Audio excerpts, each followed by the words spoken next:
everybody, let's go over question number 2. Long answer, long open-ended question number 2.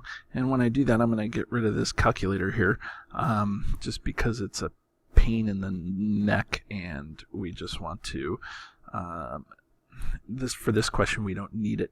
So, here we go. This question I really liked because I think it's a good conceptual question with a little bit of mathy stuff in it. Okay, and so what we want to do is we're looking at this reaction where we have N2O5 reacts to form NO2 plus plus O2, and we want to know what a graph of concentration versus time is going to look like. And so keep in mind that concentration versus time, what we're going to have is we're going to have a whole bunch of N2O5, and over time that N2O5 is going to decrease, but it's not going to get down to 0. Okay? Now, it's also not going to be a straight line because over time the rate of the reaction is going to slow down. Okay? So your answer should be some sort of curved line that decreases. Okay? The next thing to look at is the question says, describe how the graph in 1 could be used to find the reaction rate at a given time. Okay, so this is something that we talked about in class. That's the instantaneous rate. What we're going to do is the answer that I'm really looking for is find the slope of a line to be really complete, it would be a tangent line at the time t. Okay? So wherever your time is, if it's here, you're going to make a tangent line, and then you're going to figure that out. And it says, consider the rate law and graph 1. Describe how the value could be determined. Okay, so the rate law and how the rate constant could be determined. So the way that I would go about doing this is I would ignore kind of this graph, and I would come up here and notice here that it's first order with respect to N2O5.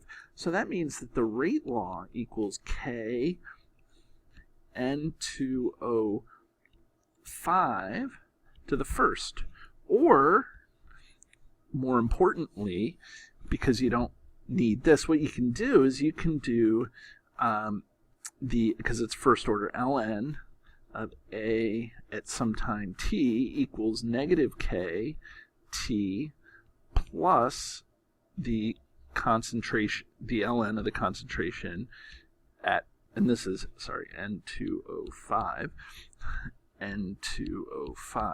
at the initial. So what you can do is you can basically find whatever point that you want, and that's going to give you a concentration and a time, and from there you can plug it in because you have the initial concentration to find the negative k. Okay.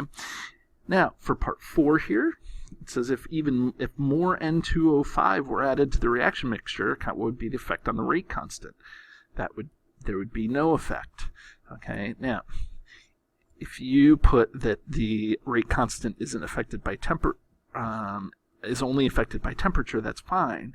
But graphically, let me pull out my green here, because what I can do is I can take this and I can graph this. What we're going to do is we're going to add more N2O5, and the only thing that happens is this changes our y-intercept here. It only changes this value. It doesn't change the slopes, doesn't change anything other than that. So so the rate constant does not change when we add more reactants. Now for part B here, this is integrated rate law. So this is a different type of graph, and it says that you're going to do a reaction for 80 minutes and you graph some stuff and you generate the graphs, and life is, shown here. Okay, now before we even get started, here's what I would do. I would notice that this graph here is curved and this one is linear. Okay, so the 1 over a is curved, so that means that whatever this reaction is not second order. This means that it's first order.